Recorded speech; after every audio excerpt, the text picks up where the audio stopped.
Hi, it's Mark from TLR. I'm here with Will Cito of Insync Physio in Vancouver. And we're going to talk about the pain in your neck. Is it really your shoulder? How you doing, Will? Hey, I'm doing great. Thanks, Mark. Yeah, so the pain in your neck, is it coming from your shoulder? So it's a really interesting topic because, I've been seeing a lot of this, and especially during the pandemic, but even like before the pandemic, I see this a lot too.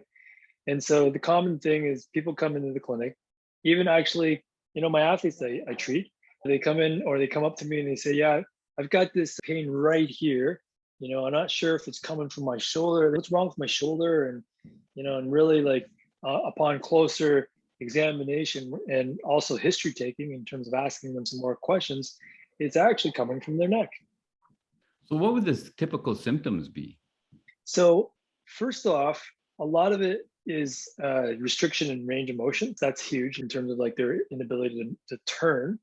And usually it's painful, stiff soreness, and it can be like a constant dull type of pain at the low grade. And it can also be aggravated a little bit more with movement that's restricted. And then even like, and this is the thing can throw them off too, why they think it's shoulder possibly, because like they may try to raise their arms or reach for something in the cupboard up above their head, and it causes some stiffness and pain. And that's because the muscles around that shoulder blade, which is technically part of the shoulder, is connected to your neck. So what are some of the possible causes? So I think strain is number one. And so what do I mean by that? So strain being like if you overexert those muscles and get really tight, and then you can start to feel the muscles around there being really, really super locked up. And basically that can restrict the motion and that can cause that pain that you're feeling or tightness. Usually it's kind of more of a tightness feeling, which when it gets really tight like that, the other symptom that I didn't mention was you can also present with like a tension type of headache. And the other cause is if you have like a lot of stress. So a stress in your life that can basically, start to manifest up into that area. So the reason why stress is a big factor, and this will play into like if they've also had an injury, is because your fight or flight in your nervous system, those nerves that actually, cause you to get into that fight or flight mode, they basically connect into the spinal cord and then they have the same connections that kind of come back out to give that flow of feedback back out to the muscles that basically cause everything to be tight. So when we get stressed, we also notice that, you tend to do this and you're like, oh, I'm really tight. That's where our stress tends to manifest, is in those areas. And then you add an injury on top of that. So say you get into a car accident, you get whiplash or something like that, then that can compound that. But for somebody who's never had trauma, and like say it's just something that's gotten like tight in there just from repetitive strain, a bad posture. So that's another really good example of another way that they can injure it without actually doing anything, because it's a repetitive, sustained motion. So their posture may be off, or maybe it's not even off. If you're sitting all day long, it's just that mere posture of sitting, and it can cause a little bit of more non-optimal activation of those muscles, especially on a laptop or a computer all day long. And I guess as we get into more and more, maybe the fall, the fires will calm down and people are getting outside more. Maybe falls would be another thing that I know that's one of the places, like if you have an extended fall, like you can get that. And that can happen in any sport pretty much. No, definitely. Absolutely. So any kind of trauma, obviously, for sure, where you get whiplash. So you're describing classic type of whiplash type of stuff going on. So you don't have to just be in a car accident. You can even just actually be bumped. I did a rock climber once who was climbing up what's called lead climbing with his rope, and he fell and hit the wall. He didn't hit his head on the wall. It was his body, but then he had a bit of a whiplash from that as a result, and he had some neck pain and stiffness. So typical course of treatment. Well, typical course of treatment, what we find on the diagnosis of the assessment portion of what we go through. And so this is actually really important. When someone comes in with this type of pain and syndrome and they complain about this, we got to figure out, what's causing it. Is it just a muscle thing going on?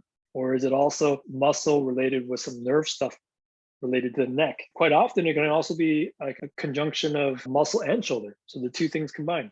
So we have to address both. So is that pain the shoulder pain, the shoulder issue? Sometimes it can drive it. So we have to do a proper assessment and really look at it and see what's causing it. So that really varies in that point of view. And so we do manual therapy to really address what parts are in terms of the joints. So from the neck, from the middle part of the neck to the top part of the neck, or is it the bottom part? So there's all these different sections that we have to assess. Or is it the mid back? Because tightness in the mid back, if that's not moving well, it basically translates to more usage and your upper neck taking more of the load. So that's important to realize as well. So even though you may not feel pain down in the mid back area, that's another issue. So there's all these things that we look at in terms of mobility, in terms of the joints, and then obviously the muscle mobility, because then now you're looking at the muscles that are causing the stiffness in the joint. So they work hand in hand. There's the joint mobility and the muscle mobility. So then we want to do things to release the muscles. So we do manual therapy techniques to release that. We do IMS, which is a dry needling technique, which works really good for things that have sort of a nerve muscle connection relationship. And when I say that it's a nerve muscle connection relationship, it's basically a different type of tightness than, say, if it's been overused muscle kind of thing. So there is a differentiation. And then obviously we would want to make sure we reinforce proper mobility patterns.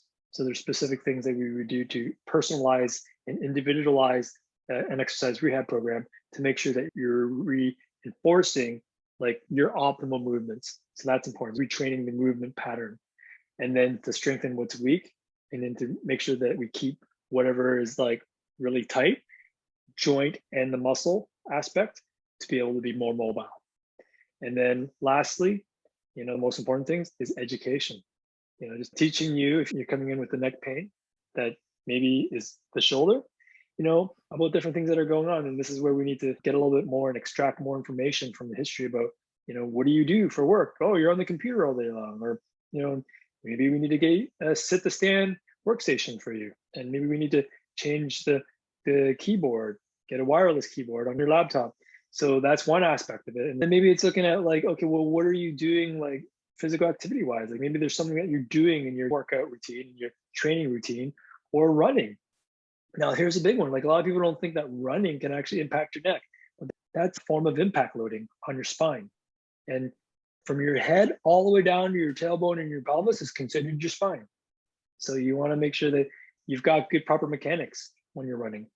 So if you're not actually, utilizing proper form and you're running with your technique off, that can affect the impact loading that travels all the way up to your neck. So it all really depends on what's going on. Like if you're a rock climber, when you're like really, gripping on things and your core is really weak because your strong arms, you've got Popeye arms, but your core is just not even there, then you're going to have lots of problems in that neck related to that, which then can actually lead to more peripheral stuff. So yeah, it's a really good question, but it's like lots of stuff sort of related with it.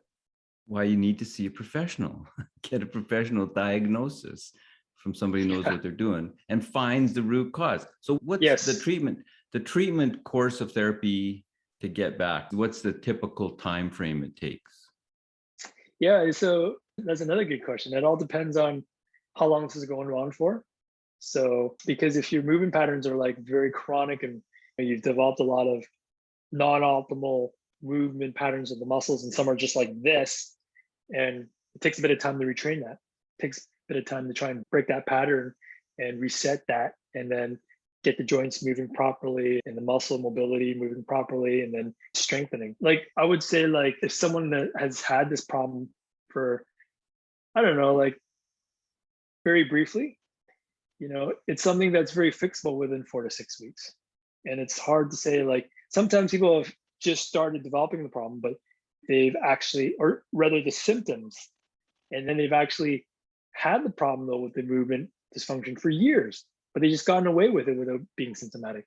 So that's another issue to consider. So it may only take, like I said, 4 to 6 weeks, or sometimes it may take like, 2 sessions. I've had that happen before too. And they're able to make all those changes I suggest. And then I get them going on an exercise routine and we reset things and it's like, boom, it's like amazing. And then other times it takes like a good 4 to 6 months.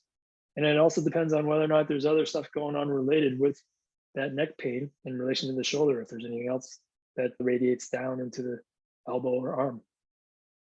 Would it be fair to say shoulder, neck is probably the most complex area of the body you treat in terms of musculature, nerves, how it all chains together, has to fire in the right order, all that stuff? Yeah, I would say it's pretty complex, primarily because there's just so many different like connections related to the neck, mid back, and the shoulder, and and how they all play together. And I think it's a very complex area to really treat, but it's also very fun for me, a really fun sort of areas of the body to really work on. A lot of it is because I do a lot of sports and I've looked at these areas as specialties to really work with that. If you're having some neck pain, it might be your shoulder. Call Insync Physio. You can reach them at 604-566-9716 to book an appointment, or you can book online, insyncphysio.com. There's 2 locations, one in Vancouver on Cambie Street or in North Burnaby. The phone number there for the Burnaby location, 604-298-4878. Check them out. They'll get you feeling better quickly. Thanks, Will. Thanks, Mark.